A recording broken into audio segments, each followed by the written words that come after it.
Bien, esta clase trata de formatos de planos.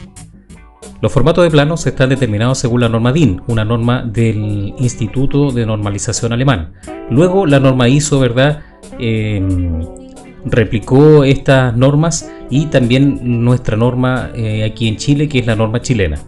Pero en realidad todo esto parte según la norma DIN en Alemania. Y para representar planos, bueno, esta norma propone 5 formatos para plano. Esto es el tamaño de la hoja. Entonces tenemos el formato DIN A0, que vendría siendo el más grande para poder representar un plano, con 841 milímetros por 1189, y el más pequeño para representar un plano, que vendría siendo el DIN A4, con 210 milímetros y 297 milímetros de largo. Tengo que mencionar además que la norma DIN también considera una cantidad mayor de formatos, pero para representar planos serían estos 5. Entonces, bueno, ¿cómo elegir el formato para un plano? El formato de un plano va a estar determinado por el tamaño del elemento que se va a representar y por la escala de representación. Entonces, no es lo mismo elegir un formato para un plano mecánico de una pieza, para un componente de un equipo industrial, que elegir el formato para representar una casa o para representar un aeropuerto. Entonces, esta es la gama de formatos que yo tengo a mi disposición para realizar estas representaciones técnicas. Entonces, vamos a comenzar por el más pequeño, que es el DIN A4, para poder explicar lo siguiente. Un formato A4, ¿verdad?, tiene las dimensiones mencionadas anteriormente, ¿no es cierto? 210 por 297 milímetros en su lado largo. Entonces, si yo junto dos formatos A4, yo voy a tener el tamaño de un formato A3, ¿sí? Explicado de otra forma, en un formato A3 contiene, ¿verdad?, un formato A3, dos planos A4. Bien, continuamos. Entonces, dentro de un formato A3, nosotros podríamos contener dos formatos A4. Con dos formatos A3, yo obtengo un formato A2, ¿sí? Entonces, ¿cuántos formatos A4 yo puedo considerar en un formato A2? Bueno, comencemos a contar. 1, 2, 3, 4, ¿verdad? 4 formatos A4 dentro de un formato A2. Pasamos al formato A1. Dentro de un formato A1, ¿verdad?, podemos contener dos formatos A2, ¿sí?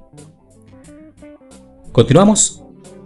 Dentro de un formato A0, que vendría siendo el mayor formato, la hoja de dibujo, ¿verdad?, mayor para realizar un plano, yo puedo contener dos formatos A1.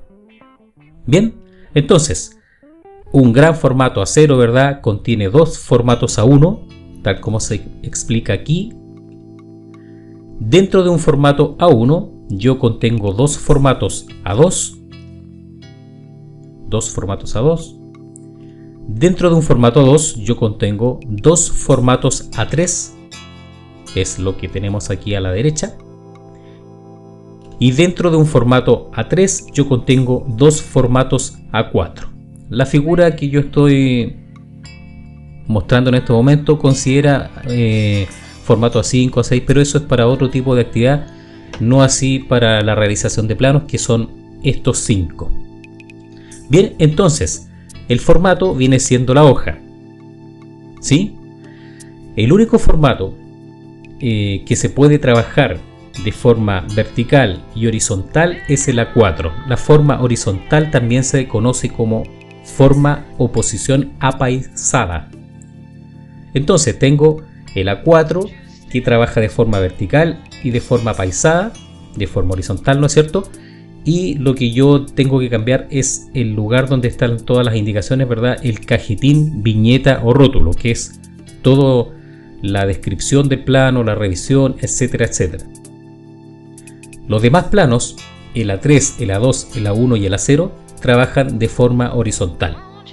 Esta es acá hay una muestra, ¿verdad?, del plano, y este es el lugar donde se realizan las perforaciones para poder archivar, ¿sí? Entonces, siempre en un formato de plano va a quedar un lado con un margen mayor para poder perforar y archivar. En otro apartado veremos cómo se pliegan, cómo se doblan los planos, y además veremos la distancia de la dimensión de estos márgenes. Sí, pero para cerrar este video, que quede, recuerda siempre que el lado, ¿no es cierto?, de mayor margen es el lado donde se va a archivar, ¿sí? Entonces, ese fue el video con la explicación de los formatos de plano.